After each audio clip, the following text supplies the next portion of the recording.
Your mail forwarding service isn't just handling envelopes, it's holding your identity. And most people pick one way too casually. If you're living on the road, running a remote business, or setting up South Dakota residency, then choosing a mail service sounds super simple until it quietly breaks everything behind the scenes. Today, I'm going to walk you through the biggest mistakes people make when choosing a mail forwarding service. We'll also see the stuff that no one warns you about and how to avoid learning these lessons the hard way. I've seen this play out 100 times. Someone signs up fast because the price looked cheap, the website was clean, and the checkout process was easy. And for a few months, everything works great. Then my bank account freezes, a credit card never arrives, and the DMV letter gets returned. And of course, worse, an IRS notice shows up late. That's when they realize this isn't just about mail, it's about compliance, identity, and trust. Let's start with the first mistake because this one causes more damage than anything else. Mistake number 1. Choosing cheap over compliance. A lot of people assume all mail forwarding services work the same. Well, they don't. Some are fully compliant commercial mail receiving agencies, which require registration with the United States Postal Service. It comes with a set of rules and regulations and things you have to abide when handling mail. Yet some are just basically rented addresses with a scanner.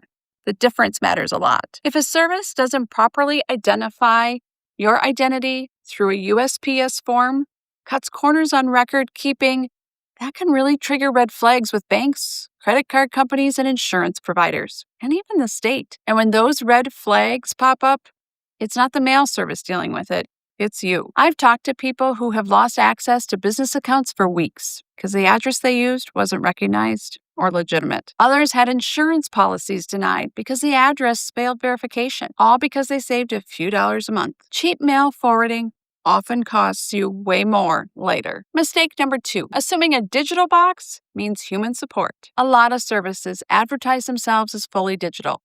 That sounds great. Log in, click a few buttons, done. But here's the reality. When something goes wrong, and something always eventually goes wrong, there's no human to ask, did this letter come in? No one to say, this looks important, do you want us to open it? And no one to explain why a piece of mail can't be forwarded yet. It's just tickets, bots, or silence. Mail isn't predictable. Banks send things differently. Government agencies love paper.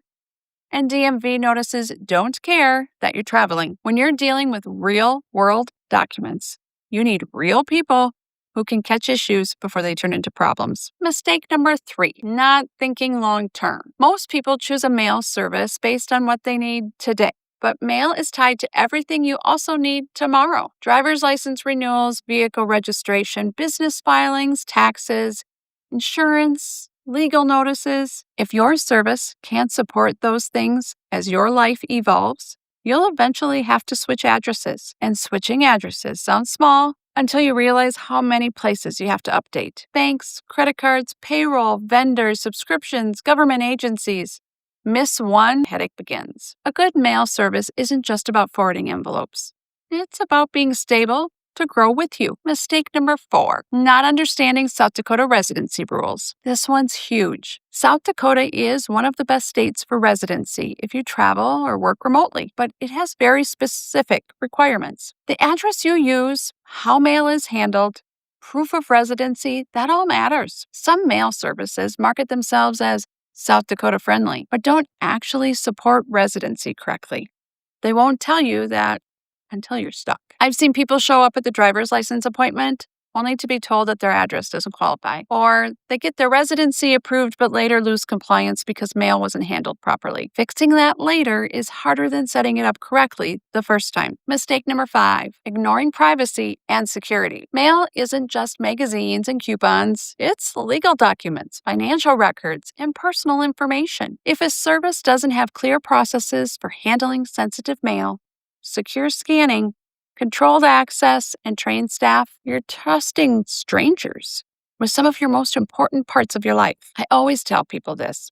If you wouldn't hand your wallet to someone you've never met, then don't hand over your mail either. Mistake number 6, not reading the fine print. This is where the hidden fees live. The number of pieces allowed in your box per month, the storage fees, the rush fees, the forwarding minimums. People sign up thinking they're paying one price, and then they get surprised by a much higher bill once the real mail starts coming in. A good service is upfront. You should know exactly what you're paying for before the first piece of mail arrives. Now here's the turning point, the part most people realize after something breaks. You're not buying software. You're choosing who handles your identity when you can't do it yourself. When people finally switch to a higher quality service, they almost always say the same thing. I didn't know it could be this easy. Mail gets flagged when it matters.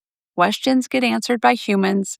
Problems get solved before they become emergencies. And that's the difference between a mailbox and a system that actually supports your life. So let's recap this really fast. Don't choose cheap over compliant. Don't assume digital means supported. Don't think short term. Don't ignore your residency rules.